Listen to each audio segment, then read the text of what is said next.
दूसरा, हम सब सनातनी के लिए एक दुख की बात कि ठाकुर जी ने यहाँ पर अपनी लीला को पूर्ण किया। अब हमारे अब तक होते ठाकुर जी हम भी दर्शन करते, द्वारका में राज्य करते हुए तो, और तब सारे परमाणु बम संबद्ध ये जरूरत नहीं थी, ठाकुर जी समय समय पे सबको ठिकाने लगाते रहे। अब ठाकुर जी ने कहा कि तुम देख लो थोड़े बहुत दिन, तो हम लोगों को सौंपिए ड्यूटी आप सबको। तो हम एक इस चीज के लिए प्रसिद्ध है कि ठाकुर जी ने यहाँ पर अपनी लीला पूरी की। ये बात समझ में आ गई आपको? तो हमको लगता है कि शंकर भगवान से प्रसन्न होते होंगे, सोमनाथ इससे प्रसन्न होते हुए कि ठाकुर जी ने लीला पूरी की, इस बात से गए। या कभी कभी ठाकुर जी का बाबा का मन नहीं करता होगा कि प्यारी प्यारी कथाएं कोई हमको सुनाए, कोई ब्रजवासी आए और सिर्फ ये न सुनाए कि हाँ ठाकुर जी ने अंतिम लीला की, वो ये भी सुनाए कि शंकर भगवान कितना प्रेम करते हैं श्री कृष्ण से, वो ये भी सुनाए कि हम ब्रज में कितनी जगह रहते हैं। देखो जानते हो हमारे पूरे ब्रज का कोतवाल कौन है, मतलब रक्षक कौन है? बारह पुराण में सुनाया था, भूतेश्वर महादेव।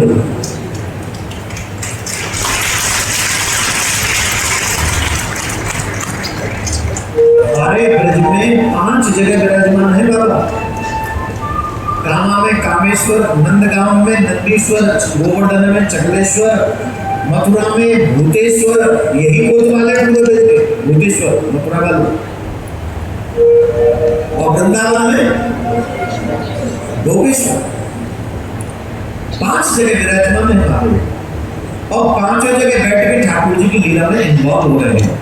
हम आज पक्की गारंटी से कह रहे हैं, हमें नहीं पता तुम क्या समझो, I don't care about you now, पर हम दावे से कह रहे हैं सोमनाथ बाबा बड़े प्रसन्न हो रहे हो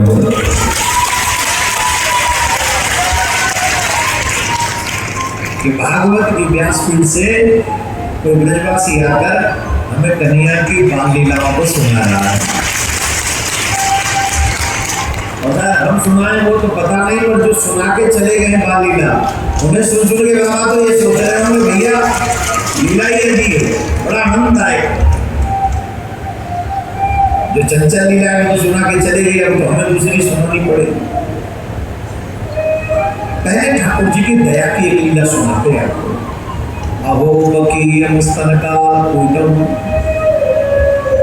हमारे ठाकुर जी को स्वभाव कितना अच्छा है, उतना अपने आंचलते कालकूट विष लगा के आई, रूप बदल के आई कि मैं विष पान कराऊंगी तो मेरे भैया को शत्रु मर जाएगा। आप समझ गए? भैया को शत्रु मर जाएगा, विष पान कराऊंगी। जब कन्हैया के पास में तो बहुत शॉर्ट में सुना रहा है, मैं बताऊं, जब ठाकुर जी के पास में वो उतना पहुंची, वह समय नंद बाबा कहाँ है? गोपाल गोकुल रक्षाया निरूपय मथुरां गतः नंदः करस्य। गोकुल और गोपों की रक्षा करने के लिए नंद बाबा कंस के पास मथुरा में गए कर चुकाने के बाद।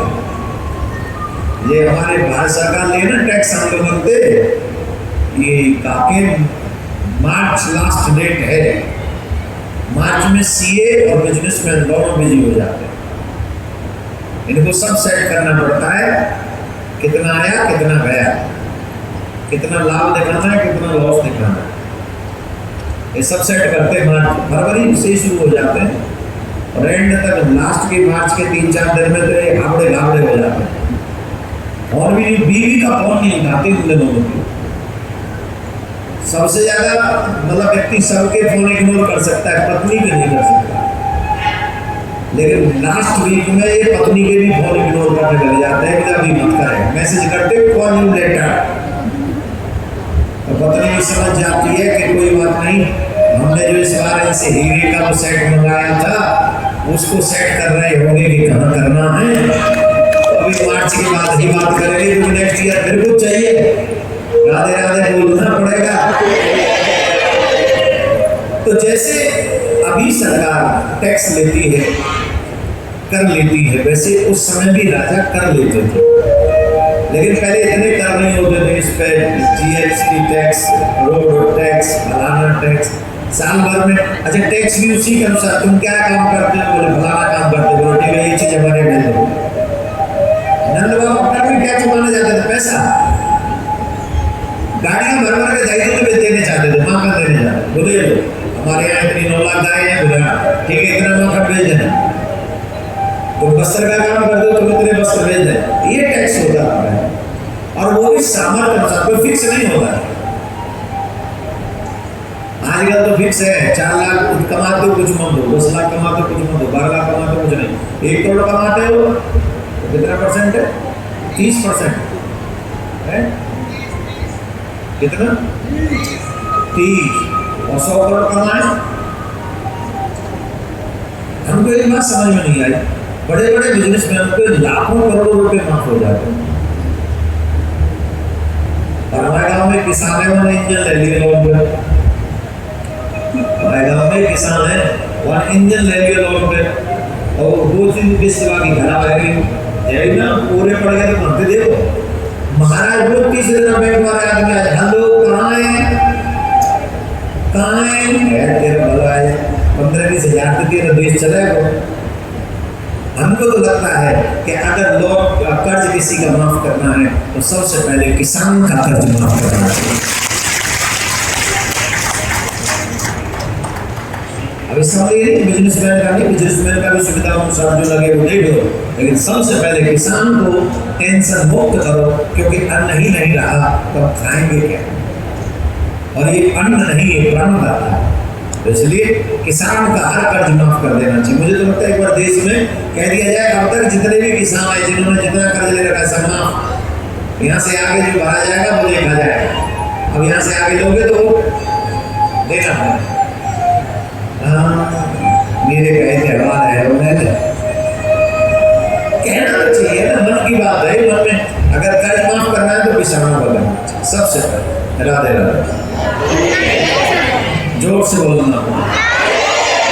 सबसे बड़ी रिस्क में रहते हैं लोग किसान, बीज बोते हैं, पानी लगाते हैं, फसल करते हैं, फिर फसल पक गई बोले पड़ जाते हैं, आई नहीं खाते, तो सबसे रिस्क है, और उनका रिस्क हमारे लिए है, हमारे प्राणों के लिए। और ये हमारे भारत सरकार से एक और निवेदन करेंगे, जितने खेत बेच बेच के जो बिल्डिंग बनवा रहे हो इन पे भी रोकथाम लगवाओ, कि सबने खेत बिक जाएंगे तो अनाज कहाँ से आएगा, वो फसल कहाँ से आएगी, कौन है खाएंगे।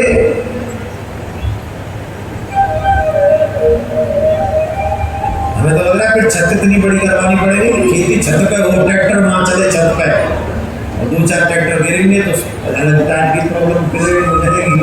राधे राधे बोलना पड़ेगा। नंद बाबा भी कर चुकाने के लिए मथुरा गए, पीछे से पूतना आ गई, और जब पूतना आई, ये कथा हमने आपको 100 बार सुनाई होगी, सोना ज्यादा सुना देगी आपको जी ने नेत्र बंद कर दी, पूतना देखी नहीं। क्या बात हूं, आप ऐसे समझ लो, क्रोध की भावना जब तुम्हारे हृदय में हो, बदले की भावना तुम्हारे मन में हो, काम की भावना तुम्हारे मन में हो, लोभ की भावना तुम्हारे मन में हो, इन भावों के साथ द्वेष की भावना तुम्हारे मन में हो, तुम अगर भगवान के समक्ष जाते भी हो तो भगवान तुमको नहीं देखेंगे।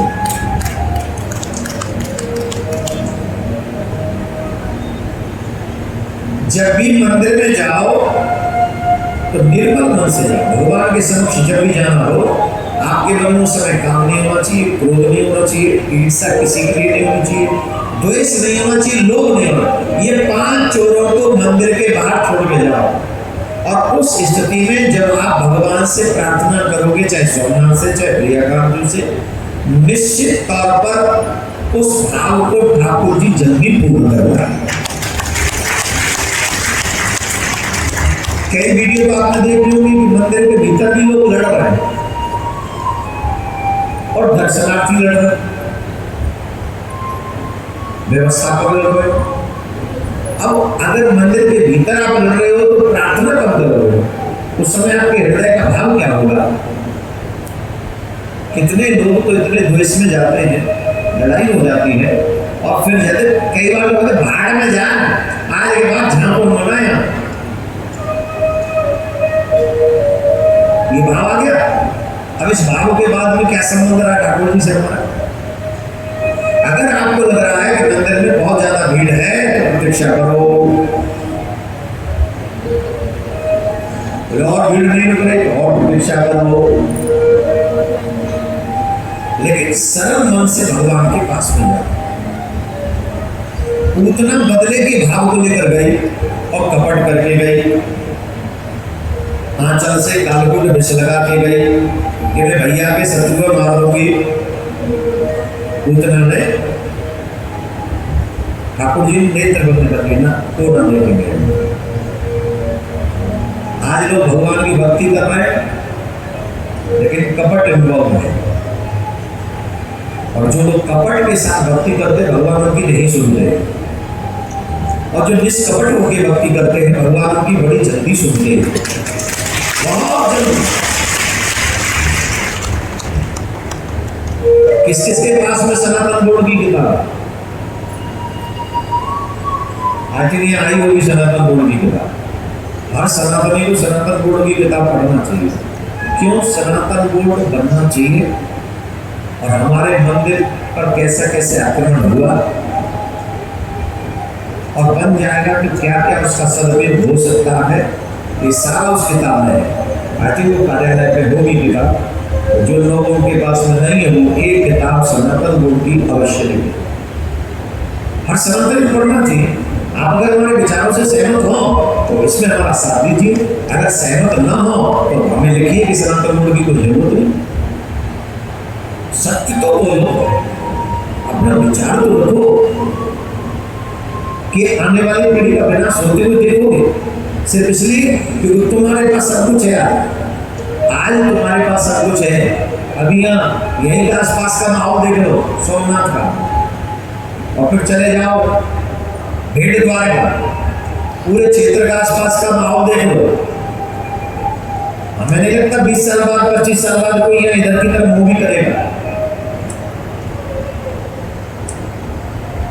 माहौल कैसा है बोल के बोलो, मत बोलो, मुझसे ज्यादा डर तुम लग रहा है। जब अभी डर रहे हो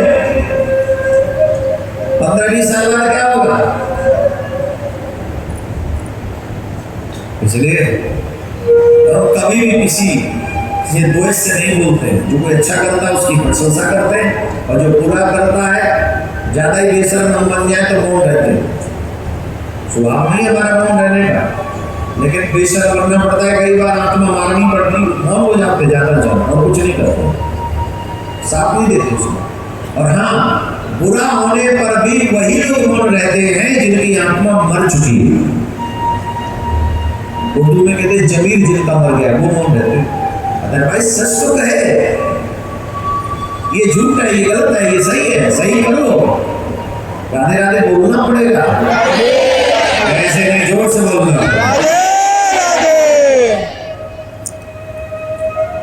बात समझ में आ गई? उतना तो नहीं देखा, और भगवान ने मन ही मन में निर्णय कर लिया कि हम इसका कल्याण कर देंगे। जगती मैया यशोदा को देनी है, दे देंगे। तो वो बकीयम इस काल पूरम जिहान सयाम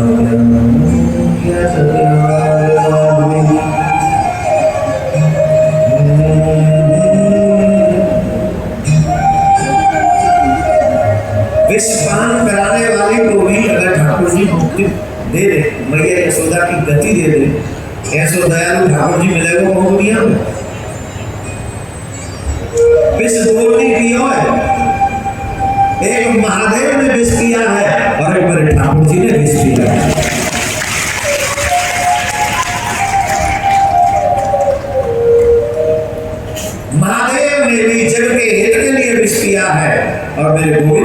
जल के हित के लिए विष पान किया, कालकूट विष। आपको बात समझ में आ गई?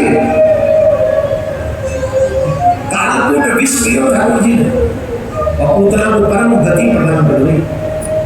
अब ऐसे दयालु ठाकुर जी थे, तुम्हारा प्रेम न हो तो भैया नहीं समझिए तुम्हारे जन्म के अनंत जन्म के पाप है, जाके कारण तुम हमारे ठाकुर जी के प्रेम न कर पा रहे, और वही के कारण तुम यहाँ वहां न जाने कहां कहां जहां तहां भटक रहे हो। जय कार्य भटक रहे हो कि पाप तुम्हें पवित्र होने के लिए ठाकुर जी के पास पहुंचने नहीं दे रहे। एक लीला है हमारे ब्रज में, बड़ी सुंदर लीला काम है, वो लीला बहुत प्यारी है। हमारे शंकर भगवान को एक स्वभाव है, कहूं ठाकुर जी को अवतार हुए सबसे पहले जी पहुंचे कि नहीं पहुंचे? राम अवतार में पहुंच गए, दर्शन कर गए, कहां बन के गए मालूम है?